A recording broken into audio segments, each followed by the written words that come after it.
Hey, family, I'm so excited today about our conversation. It's with Dr. Gregory McLeod. Dr. McLeod is the president of Edgecombe Community College, and many of you know that I grew up in Edgecombe County in a town called Tarboro.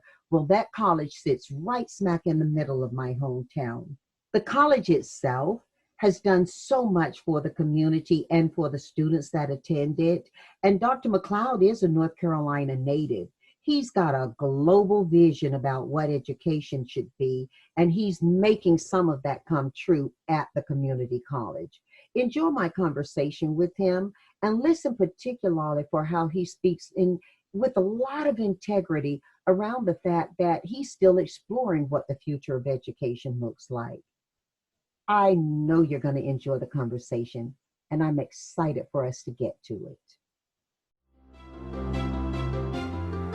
Joining us right now is one of America's most successful female entrepreneurs. Special guest speaker today, the first African-American woman to own a billion-dollar company. Her name is Janice Bryant Howroyd. She's the founder and CEO of Act One is one of the largest staffing companies in the United States. She's now ranked by Forbes as second wealthiest self-made African-American woman in America, behind only Ms. Oprah Winfrey.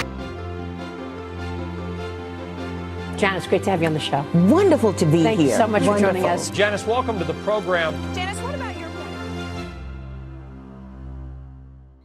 Dr. McLeod, it is so fun to get you in here and talk with you today. Tell me, how you doing in my hometown? Oh, we're doing great, considering what's going on with the pandemic, but everything is great here as far as the family is concerned, as well as the college. So thank you for having me on, and thank you for asking. Oh, that is so good to hear. You know, growing up in Tarboro, North Carolina, I know the strength of people there. And even though the population changed a lot after the most recent flood, there's still that core of love and community, faith and family that exists. And what you do at the school is so important to that. You know, I talked a little bit in the introduction about who you are and how you are leading Edgecombe Community College and the community in the work that you do. But please just share with us what this college is doing dynamic, especially during this pandemic, and just give us a framing for what's happening there. Sure, absolutely. Thank you. So, you know, I think about the name community college, and Edgecombe Community College means so much to its community, particularly being in a very rural, small area here in Eastern North Carolina. So what we do certainly matters. Obviously, all of the colleges, and especially the community colleges, what we do is very important to our communities and to the residents of those communities. So I think it's very evident here in Tarboro and Edgecombe County in general, just how much we are interconnected with the business community as well as the residential community, as far as helping to supply the next wave of employees to the various industries here. So even though we're very rural, that's right. Entrepreneurs, So, Dr. McLeod, I know you've got quite a few students who've gone on to start their own businesses as well. Absolutely. So we actually have a small business center that is designed to just support them as far as their needs, to help them get up off the ground, to help them figure out how to navigate what they need to be successful. And so we're doing that now. Even during the pandemic, we have webinars and social media events to help them, you know, figure out how they can stay afloat and not just survive, but thrive. I think that's love that. Oh, do I love that. You know, I've got written on my mirror in red lipstick, together, successfully, to the other side. And I just love the idea of us all thriving through this. And, you know, the United States and so many countries, so many democracies were built on the idea of winning through innovation, and innovation oftentimes does occur through pandemic-like moments in our lives. So this conversation is about success. I want to learn about your personal success as well as the success that you're supporting for so many others as head of Edgecombe Community College. And can we talk a little bit about who you are along the lines of how success occurred for you? Oh, sure, absolutely. So I grew up in a very similar town here in North Carolina. It's called Raeford, North Carolina, right below Fayetteville. I'm sure some people have heard of it, but it's a pretty small town, very similar to Tarboro. In fact, it's about half the size of Tarboro, but like Tarboro, Raeford has a fighting spirit. And I remember growing up just seeing people get up every day and do their best to help their community and help their families. And so I was instilled with that at an early age. And I just said, you know what? I can do all things, and as long as I put my mind to it and I'm resourceful and I take advantage of those opportunities, I can do anything and I can be anything. And so I took that with me. And, you know, of course, during my teenage years and early 20s, I had different diversions as far as interests and career opportunities. But one thing that never left me was the value of education. And I knew what it did for my family members, and I saw what it was doing for me. And so I just said, you know, this is a wonderful field for me to be able to help make this world a better place and help to give back to fellow citizens. So I left once I graduated from college. I did teach for a few years, K through 12, but somehow, a roundabout way, I found my way to the community college setting and just fell in love with it. I just love that open door mission, helping people get to where they need to go, meeting them where they are, and having the small classes and being right there in the community. I just love that. And once I got a taste of that, I said, this is where I was meant to be. And luckily, a few years later, I found my way to Edgecombe Community College, and it's just been great ever since. And it's been almost 2 years, come August, that I've been here. So I'm enjoying it. Every day is different, but it's been great. And I've been working with some wonderful people, both at the college and in the community. Well, you know, when you say every day is different, we could hashtag that for a lot of things that are going on in our lives right now. It is so refreshing to be able to talk with you. And because I know you, because I've sat with you and we've talked on things face to face that you care about and ways that you're impacting the community, it just means so much for me to hear from you direct. Now, a lot of people who listen to this podcast are considering starting their own businesses, and many others are professionals in other people's organizations, but they all own their spirit of how they grow forward. What is success? Please define success for me as you see it. Oh, wow. So I would say success is maximizing your potential in achieving those things that speak to your heart and your mind. And it doesn't necessarily mean that it's monetary, although that can be certainly one of your goals. It doesn't have to be where you're the head chief of some organization, but that certainly could be the case. It could be just being the best person you can be and being at peace with that, both mentally, spiritually, psychologically, and affectively within your heart. So I think success can be achieved on all levels, but it's certainly an individual pursuit and something that shouldn't be defined by what others see that is important for you. It's something that you should see for yourself. Well, you know, you and I align on our ideas about success then, because one of the things that I think so much of that Earl Nightingale talked about was success. And one of the things he taught is success is the progressive realization of a worthy ideal. And I'm seeing how people who have that idea about success or functioning during this pandemic across the globe. I do work internationally. I'm also seeing how people who've had a different idea about what success meant to them before COVID-19 are readdressing that and approaching it. And so it's refreshing again to hear you just really elaborate on that. One of the things that we also know is that when you plan for success, and I'll speak to you specifically since you have an academic setting and professionalism about it, the idea about how we achieve success in terms of education or career were very firm in our minds before COVID-19. What's changed since COVID and what doesn't change, especially as we look at education at a higher level, or in particular at the community college level? Mm-hmm.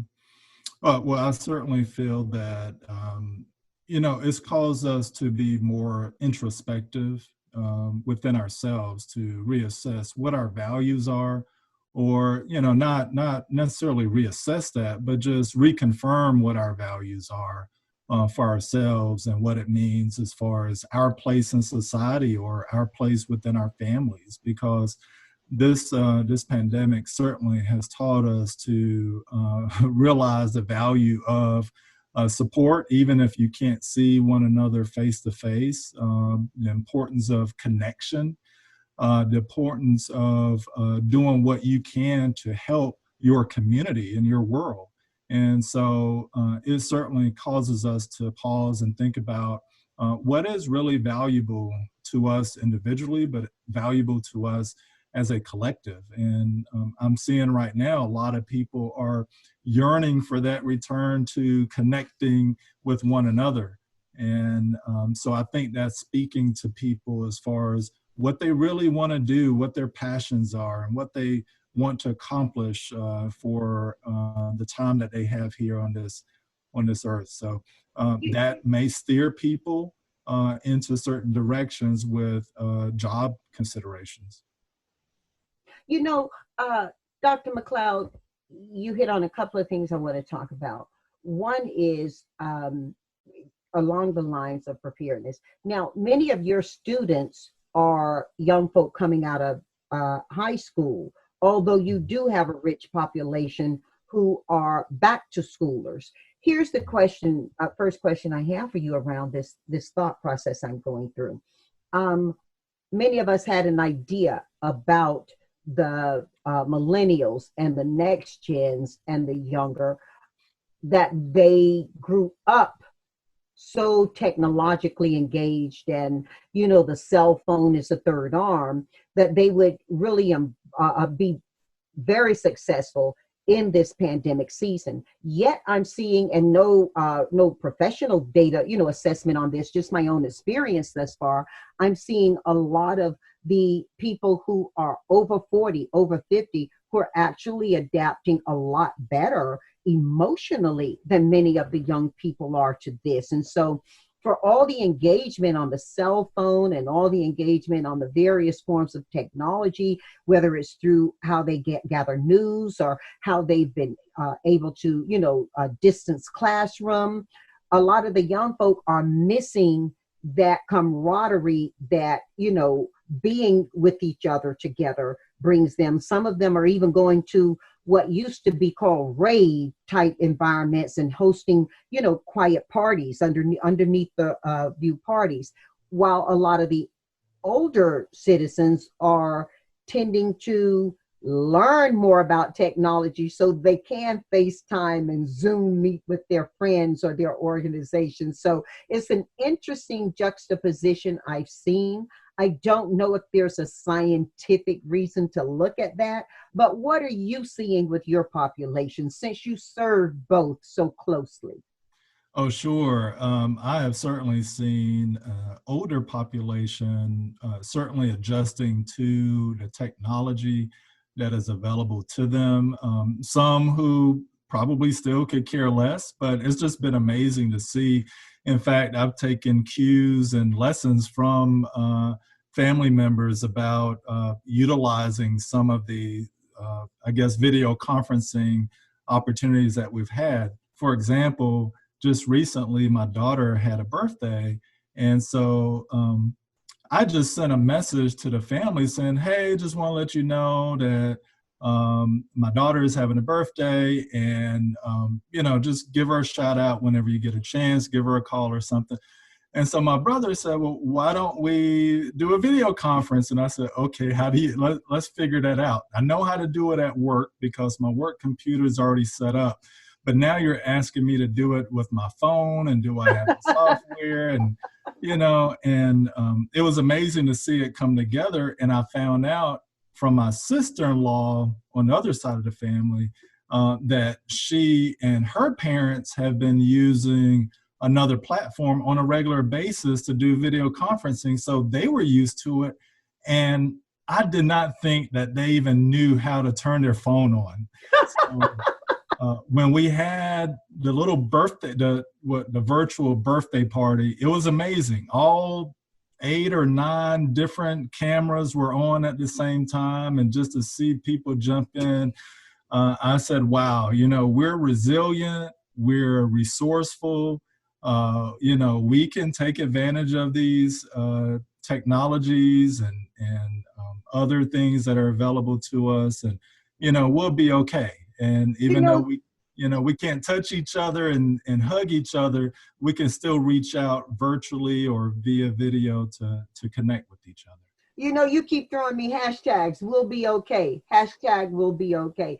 My siblings and I, some of them we do Sibling Sunday. We get together, and throughout our conversations now, since we've been quarantined and safer at home, family members have suggested, wow, we're actually getting to see each other quite more intimately, because I'm the family host for the West Coast for Sunday dinners pre-COVID, but we've got family members East Coast as well. And we're kind of liking the idea that we're all getting together, and we use a commonly known platform as well. And we just dedicate ourselves to that. And we usually, because we are a faith-based family, we typically open with scripture, and prayer, and we circulate that. So each family member takes a Sunday that they do it, and it's served us well on a lot of levels. So I think that there is good in everything when we look for it. And I really do like your conversation around we'll be okay.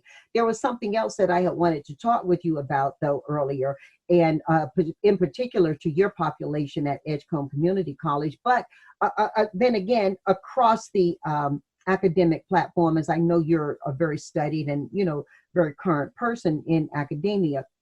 When we look at your population of students, they mirror in many ways some of the other populations of students across the nation, in that your students are typically coming from lower income, maybe some no income families, and they are performing outstandingly in the academic environment that you offer them. What is the indicator for them? When I visited that campus and I saw the rigorous curriculum you have for them, and I see some of the success stories coming out of the college, what is it that you were doing pre-COVID that was creating such opportunity for low-income community residents, and how's that going to be impacted now with probably distance learning for a minute? Right. And certainly we have plenty of students who are not crazy about shifting their classes from face-to-face to online. And they have told me that.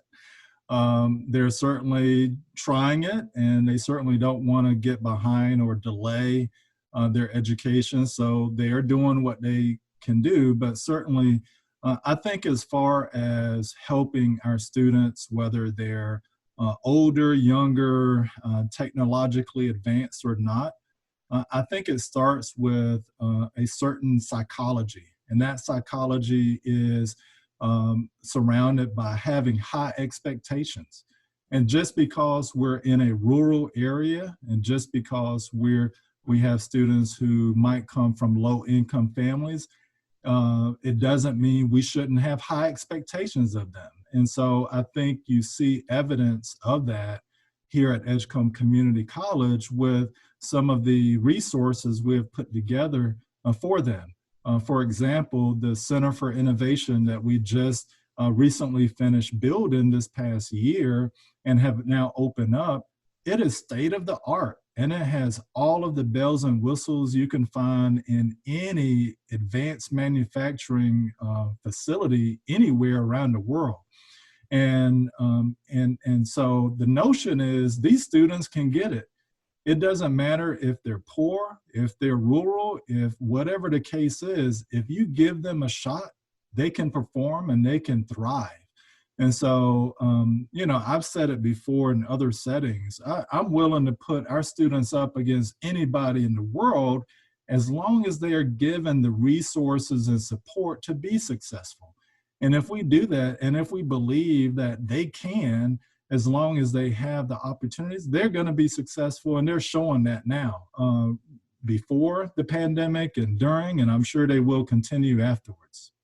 Well, you know, with the change in how schools are operating right now, there aren't that many, if any, classrooms that are, you know, full classrooms with students. What's education going to look like post-pandemic, and especially Edgecombe Community College? As a matter of fact, let me share with you, I did have a great chat with Dr. Tomas Morales, and he is the president of Cal State San Bernardino. Cal State San Bernardino, you're familiar with as being a diverse population school. And so it has serviced a community that, like yours, most of the students are coming from that community. And when they graduate, albeit a 4-year school, they work and pay taxes right back in that same community. And a lot of its success model has been built around that familiarity,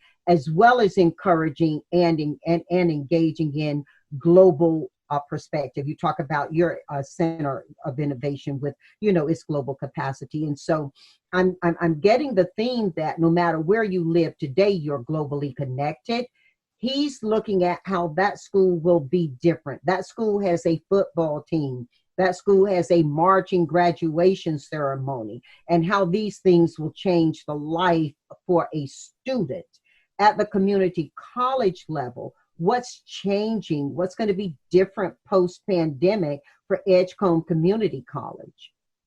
Well, I think you're certainly going to see more classes involve some form of distance education. I don't think we'll go where every class will be online, but I certainly can see that we're going to have more blended format classes and a lot more flexibility for our students, as well as... So let me ask you, when you talk about, forgive me for cutting you off, when you talk about blended classrooms for the distance learning, because I've been on your campus and it is absolutely beautiful. I just wish every corporation in America could see it. They'd be designing classes right there so that they could be guaranteed readiness when people graduate. But what I saw there were great auditoriums and great classrooms. When you say blended classrooms, are you saying that some students will be on campus at the same time as others will be dialed in for that class? Or are you saying some classes are going to be face-to-face and some are going to be study from home? So I would envision some classes would be where, say, half the students are there in person, and perhaps there's going to be the other half that are going to be dialed in electronically. So you'll see perhaps in more classrooms where you have the camera in the back of the room and the front of the room, and TVs set up in both the front and the back, where the instructor, when the instructor looks into towards the students, you will see TVs in the back where you see other students also connected electronically. And then also the students can see the entire class as well as the whiteboard and the instructor, and everything being very fluid and very seamless, so that it's pretty easy and accessible for all students. So obviously it takes a lot of infrastructure to get those things set up, but I think it's possible. You just got to make the commitment and find the resources. Well, I'm sure there are some companies out there who would certainly love to sponsor those classrooms for you, given that your students come out ready to work within 2 years. So the return on the investment can be huge. Do you anticipate a rise in your student population now with distance learning becoming kind of hard written into your model? Well, I think I see perhaps two different waves happening. One is those students who come this fall might not be ready to leave home to go back to the university where they're currently enrolled as a student. So they might say, you know what, I want to take a semester or two and stay at home to help care for my family members, be it elderly family members or younger sisters and brothers. And so I think Edgecombe Community College will be poised to really serve those students well. And then those students can certainly transfer their credits back to their university whenever they're ready to go back. And we do that already. We have a lot of students who either come back to us or they start with us with the intent on going to their university of choice. So I see that. Also, seeing what's happening with the economy related to the pandemic, we know that many jobs have been lost because of that. And whenever historically that has happened, the community college enrollment has increased drastically because of people wanting to go back to school and just get an edge and just get ahead and get those skills that they feel will help them be, more prepared for that next downturn in the economy. So, well, go ahead. What are you recommending that students study based on where you see them working and understanding that now many of the jobs are going to be recruited for distance workers as well as, at site performance? Sure. So certainly these businesses are expecting a high level of technology skill. And so, as I mentioned before with the Center for Innovation, we have the tools to help prepare students to be proficient with utilizing robots, drones, 3D printers, you name it. And I think that is certainly going to be an expected competency for students going forward. We are in a technology age, and I don't see us ever going backwards. So you need to equip yourself with those type of skills. Also, at the same time, we're in a global business world and a world that requires a high level of communication skill, as well as leadership skill, and I would say teamwork and collaboration skill as well. So, we try to incorporate those things within all of our classes through team projects and presentations and things like that for students to practice and hone their skills so that when they leave here, if they go to New York City or go to California or go around the world, they will be comfortable in presenting and talking with others and show them what they're made of. And I certainly see that that's happening now. I would say in addition to those two things, we certainly see students need to develop not only those soft skills and technology skills, but also some, hand skills or hard skills, if you will. I would say half of what we offer here at Edgecombe includes things like forklift training, welding, construction, automotive, and things like that. Even though we're in a technology age, a lot of the technology is being incorporated into things like your vehicle, or houses are becoming more automated as well. And you could just pretty much name any type of product or industry in the world, and technology has been infused within it. So we've seen, Dr. McLeod, we've seen where the lack of national manufacturing here has impacted us in our ability to access product.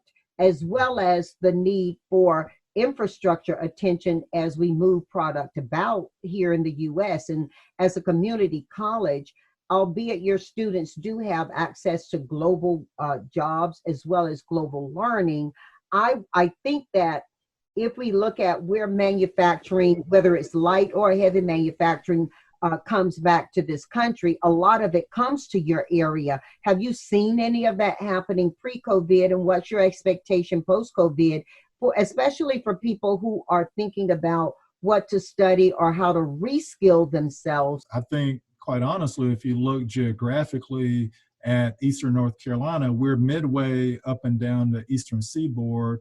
We're conveniently located right off of Interstate 95, which is a major thoroughfare between the New England states and Florida and Georgia and South Carolina. So companies are really looking at, well, where can we set up shop so we can get these goods and services distributed as efficiently as possible? So even though we are still predominantly an agricultural economy here in Edgecombe County, we are seeing companies pop up and setting up shop. It's pretty amazing as you're driving down one of our rural roads here between Tarboro and Rocky Mount, and you will see a huge new building that has been built and is right in the middle of farmland and trees. So it's just jarring to the senses, but it made a lot of business sense for that business.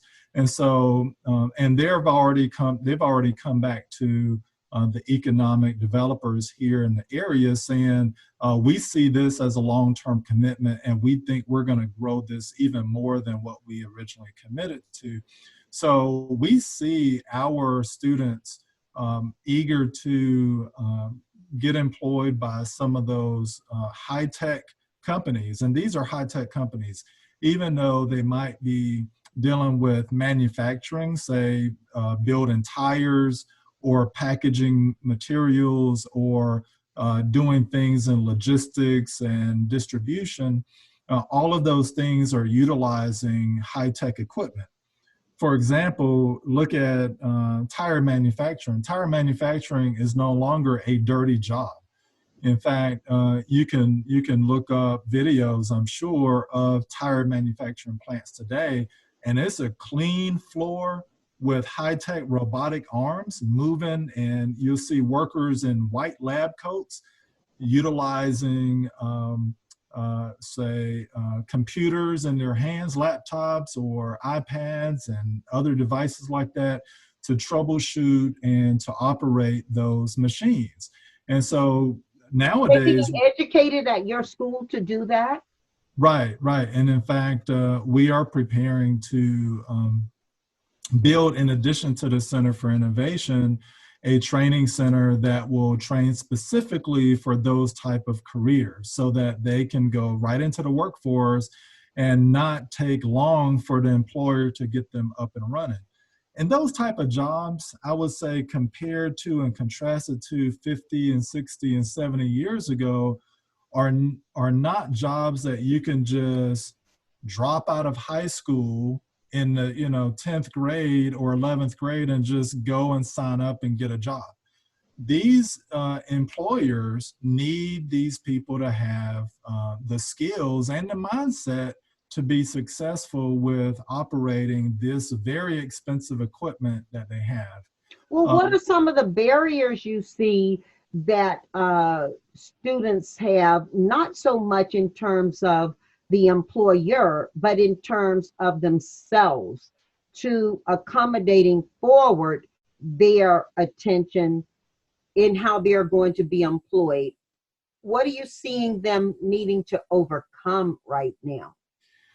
Well, we do offer some classes to help them not just learn how to use equipment, but also to understand what it takes to be successful in the workplace.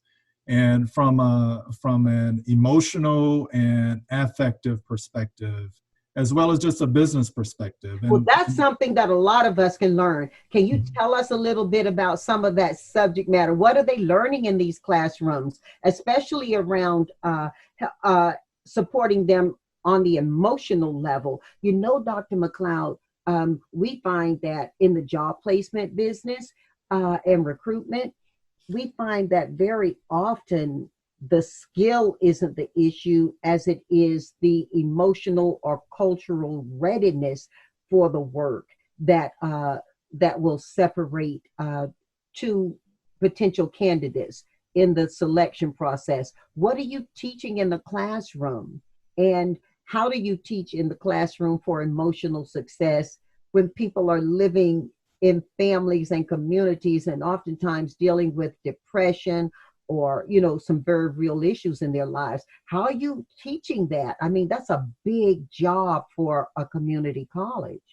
It is, absolutely. And it might sound very simple, but and for some people, doesn't always mean easy. That's one of my teachings. You know, some of the simplest things are the most difficult to execute. That's right. That's right. And for some students, and we incorporate this within our curriculum, we have to begin by talking about simple things like showing up on time, being accountable to your fellow colleague, being accountable to the employer, making sure that you're reliable, understanding all that it takes to be successful on the floor of the manufacturing center that you're working at, because you're part of a team. And what you do impacts the success of the whole team. So if you're on an assembly line and you're not doing your part, then nobody else down the line from you can be successful because you're not being successful as well. So it actually starts with that for us. And then we also talk about safety. We go through safety training because these manufacturers just cannot afford to put people on the floor who will not be safe workers for them. So we talk about those principles. We talk about OSHA rules and regulations for them, and to understand what they need to do to be successful on the floor and just in general as an employee. But I would say even beyond all of that, and it doesn't matter if you're in a rural area or urban area, we need people to be able to pass background checks and drug tests. And that is a major problem that impacts employers today. So that's something that we also talk to students about so that they understand what they need to do at an early age. And we try to reach them early. We work with the local school system here to help them understand what employers are looking for and to try to steer those students in the right direction so they don't accumulate negative elements to their background or a negative drug test. And then I would imagine, while it is very often, I think most common, the case that companies offer sexual harassment training, that the community college is preparing people to understand what personal distance means. And in post-COVID, I'm sure we're going to be distancing for a while physically, and that some of the teaching around sexual harassment is going to have new elements to how it's delivered and how it occurs. Sure. I am positive that we're going to be incorporating a lot of new ideas based on what we've learned from the pandemic within our training for future employees for these businesses out here in Edgecombe County. So certainly as far as social distancing, how to interact with each other, utilizing your PPE, your personal protective equipment and things like that, so that you're not only eliminating contamination of the product that you're making, but also, you know, minimizing the spread of germs. And certainly a big concern for employers would be downtime. So if they can keep their workers healthy and on the job, then that is very important to the bottom line for these companies. So everything I think needs to be considered as far as what we've learned from the pandemic, and as far as interacting with each other and being safe and healthy. Well, where's the fun? I mean, your campus, one of the things I would leave there each time pre-COVID feeling was such a sense of fun. You know, I accept invitations to your school because not only is it like just so elevated in its approach to teaching and the understanding of the community at large that it serves, the global community at large that it serves. I mean, I'm so proud of the guitar that your students made me. Is framed and hanging up in the office in my marketing building. But where's the fun gonna be post-COVID? Are we coming back to fun? We may not come back to what was there. We may all have a new normal, but where's the fun gonna be, Doctor? That's a good question. I would say, you know, one of the hallmarks of going to college, even if it's a commuter environment where there are no dorms, but one of the hallmarks of going to college is gaining that student experience, that true college experience, and the fun part of it, and meeting new people and enjoying similar interests and things like that. And so at a community college that doesn't have dorms, I think one of the things that we really promote to our students are student clubs and associations, as well as student activities. So every fall and spring semester, we have a fall fest and a spring fest, and it's a lot of fun. The students come out. We have lots of giveaways, we have food, we have refreshments, and we have different activities. One year we had a mechanical bull ride, and so just to see the students. And the whole community comes. It's not everybody, I mean, it's not just the students, it's incredible. Oh yeah, yeah. My family loves it. That's right, that's right. And so that is certainly something that invigorates students. It helps them gain a greater appreciation of what we're trying to do to support them, and helps them to build connections and better relationships with their classmates and the employees here at the college. But, you know, what is that going to look like going forward? You know, because that is a highly interactive social activity. And the same is for student clubs and organizations. You know, they meet together and they plan activities, and they do their different things in groups. If it's taking a field trip or doing a fundraiser on campus or donating something to a charitable organization, they do those things together. So, or even graduation. I mean, I had the honor of being your commencement speaker one year, and it was an amazing experience, one that lives in my heart forever. So what's it going to look like? Are you still defining that? Do you have ideas about what that can be, especially as you stated, in a rural community? That doesn't mean people aren't close to that school. I would say even contrary to that, the school is kind of a center like some of the churches are. True, absolutely. So we have talked about it. We're still planning it. We have right now postponed graduation, which was going to take place coming up this weekend, in fact. And however, we realized that we weren't ready yet ourselves psychologically to try to have a virtual graduation. I know a lot of colleges are looking at that. But just like what you said, what we mean to the community here, particularly the small community here in Tarboro, we just could not imagine not having a face-to-face graduation at some point. Now, obviously, we're taking it on a day-to-day basis, and we're trying to make some good decisions. We're not going to have a face-to-face graduation just to have one if it's going to be unsafe, and obviously people would be concerned about that. But for now, we've decided to postpone graduation until the beginning of August, hoping that we're more in the clear and have the green light to have such a program at that point. But if not, I think for the next several weeks, we're looking at other models. We're obviously not trying to reinvent the wheel, but if we see good practices being done at other colleges, we're going to say, hey, you know, should we consider doing this or that? So we are looking at that.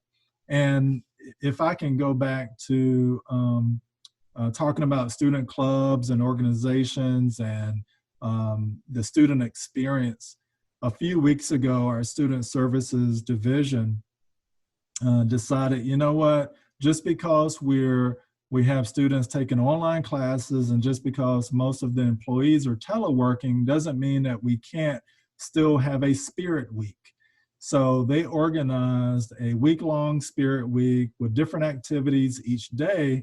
Now, the community. Now, Dr. McLeod, many of the people listening may infer what Spirit Week is, but may not know it as it exists on that campus. So I think you need to share a little bit what Spirit Week has been so they can understand as you tell us about Spirit Week virtually.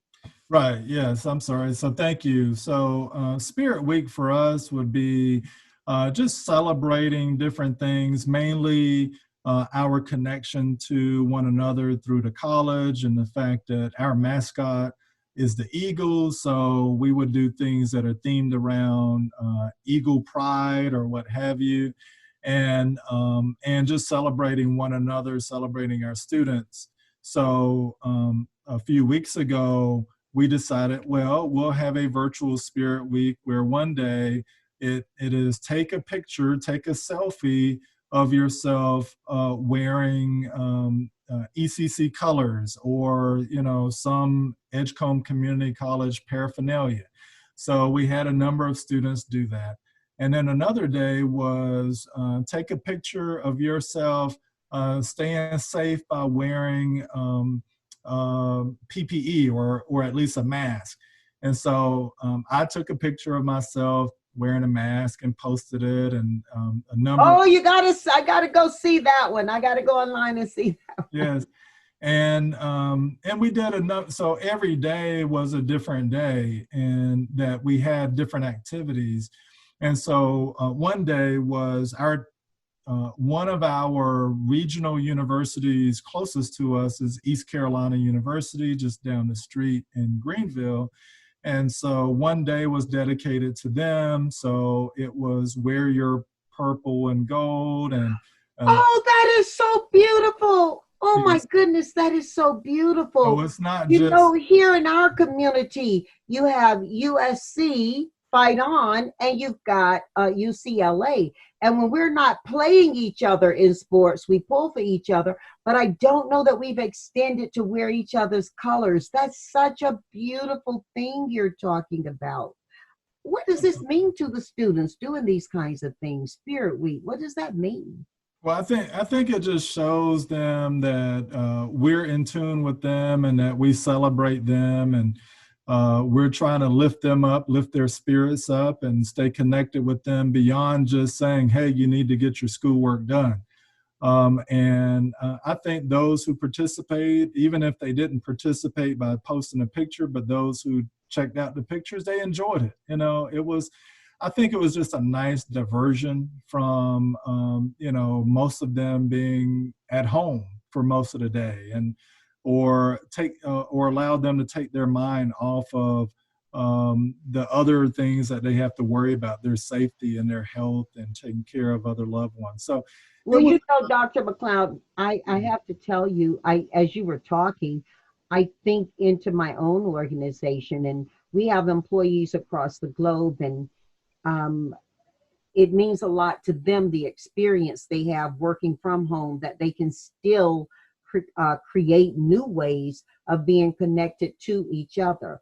And they've done some amazing things, see 10, do 10, you know, around health and athleticism, and how they're continuing to just service the world from where they are, whether it's feeding the essential workers or clothing babies, or, just to see that now they are doing that in teams that never would have before connected because, proximity was the course of the day.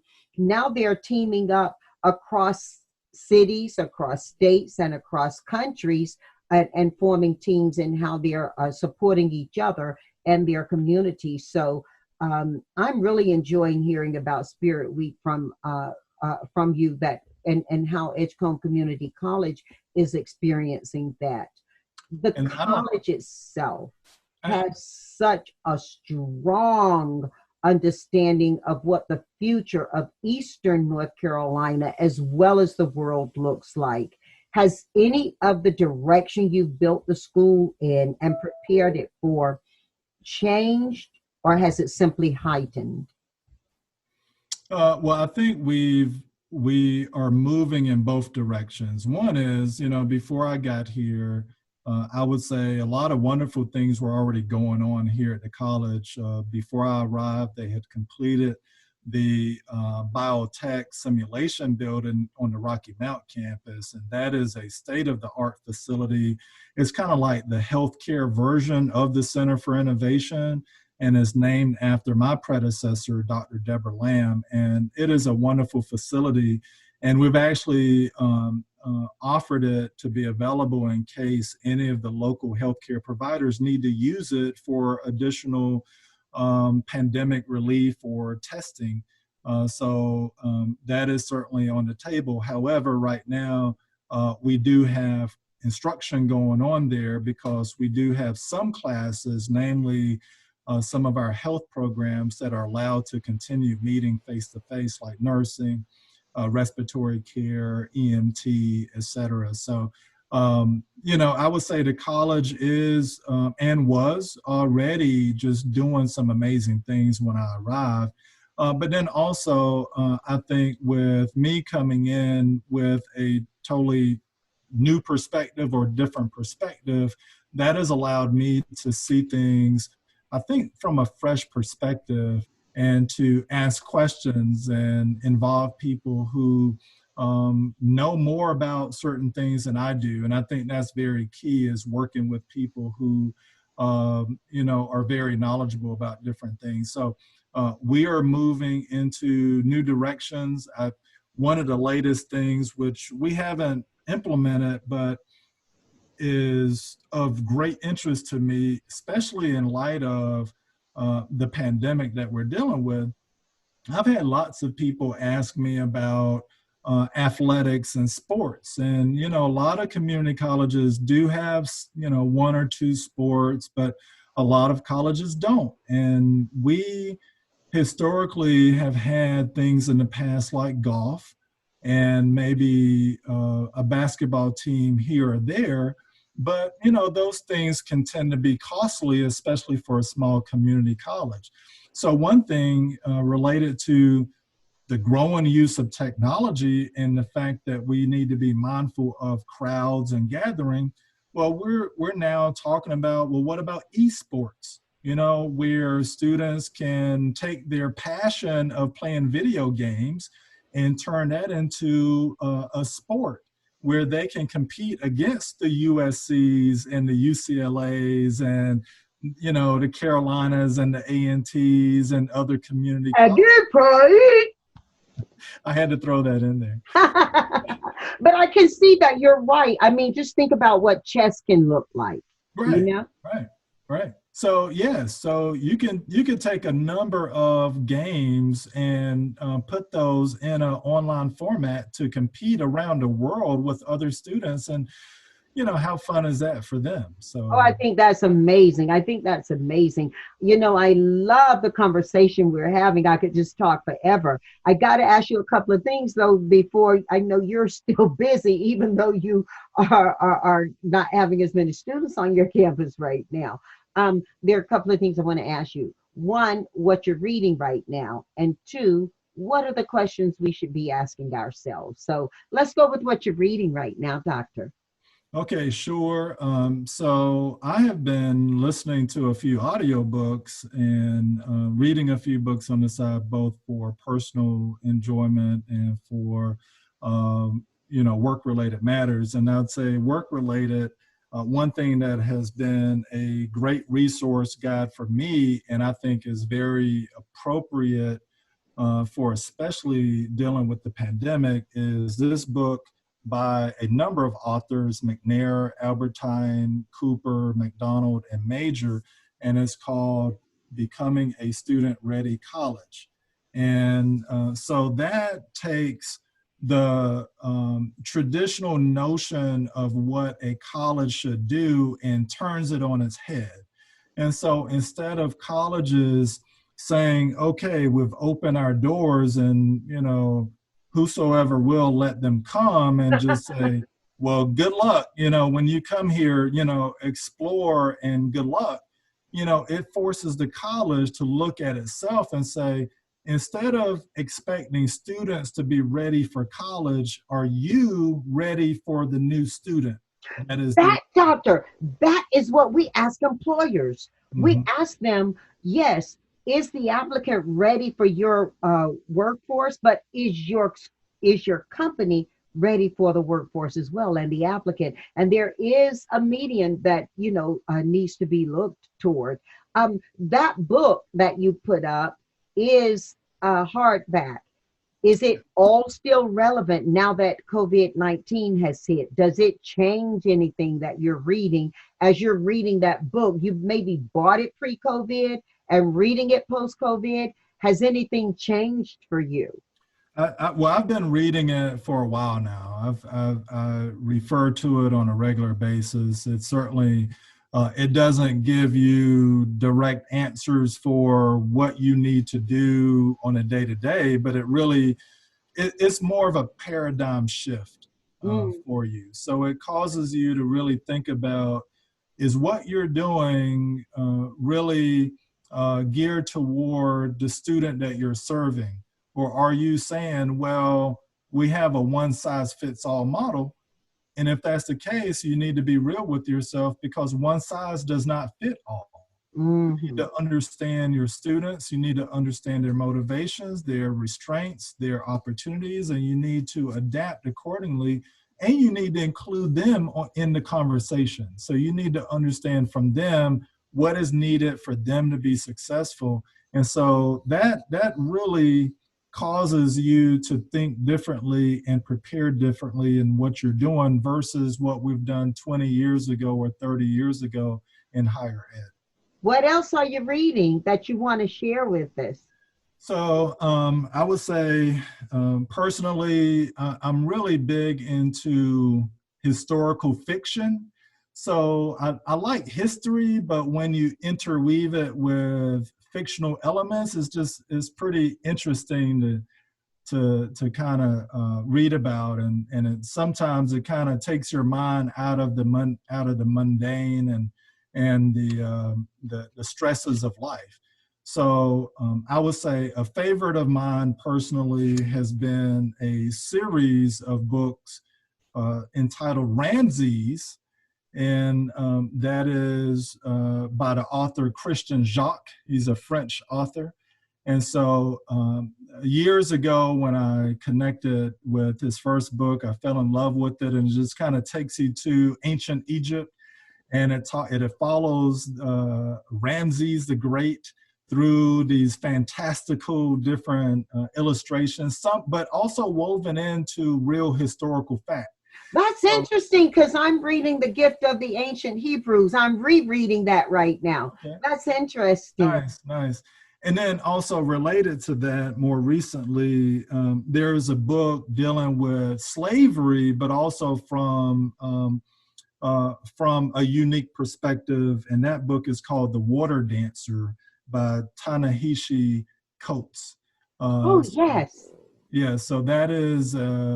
I think Oprah had Ta-Nehisi Coates featured on one of her segments, and I think she's a big fan of his as well. Yes? Yes, in fact, that book was in her book club. Uh-huh. Yeah. Well, Doctor, I've certainly enjoyed talking with you. What is the sage advice you leave our listeners with? I mean, I've learned so much from you over the time that I've known you. I admire so much of you, not just in how you conduct yourself, but in how I see the students who leave your school contribute to the world and the experience that those pre-COVID had on that campus. I'm sure I'm going to admire a lot about what happens post-COVID. I pray I'll be a part and a partner to that for you. But before I wish you off with a God bless you, what is the big thing that you want to share with the people listening right now that touches us all, no matter where we are and no matter whether we're in academia or not? What's your message for us right now? Well, that's pretty big. That puts a lot on me, but I'll take a stab at it, and I appreciate you asking that. I would say number one is remaining open, open to different perspectives, open to different ways of thinking, different ways of knowing, different ways of doing. We can learn from all sorts of different sources, from different people. And I try to do that every day. Even though I'm blessed to be president of this college, I realize I don't know everything and I've not experienced everything. So I try to surround myself with people who, have the college's best interests and the community's best interests at heart as well. And if you work together with those perspectives, then you're gonna do some great things, and I believe that's the case no matter what field you're in. And so I just encourage people to be open and to be collaborative. I would say also that it's important to really be flexible. Given what we're going through with the pandemic, I think something that we've learned is that we must be resilient, we must be flexible, we must be able to shift direction and move with it and roll with the punches. And I think even though it may be difficult at times, not just from a financial perspective or also from a social perspective, but just mentally and psychologically, I can just imagine, because, I know my own children, they're lamenting the fact that they don't get a chance to see their classmates and their friends and their family members, their cousins. And, the same goes for me. And so I think we need to remember that we are strong, that we are resilient, and that we can get through this, and we will get through this. So I'm a firm believer of that, and as long as we lean on where our strength comes from and work together in harmony, I think we'll be fine. Oh my goodness, you fill me. When you talk about learning, I remember one of the first things you told me when I visited the campus. You said that I'm charged with educating these students every day, yet every day they teach me so much. Yeah, and I think that's encapsulated in your quest for us to think things differently and be agile in how we approach it. I love that word agile. That's part of one of my organizations, Agile One, so it speaks to my heart. And with that, Dr. McLeod, I can sincerely say thank you, thank you, thank you from my home to your heart. Well, thank you for the opportunity to join you, and well wishes to you and all of your listeners. So thank you again.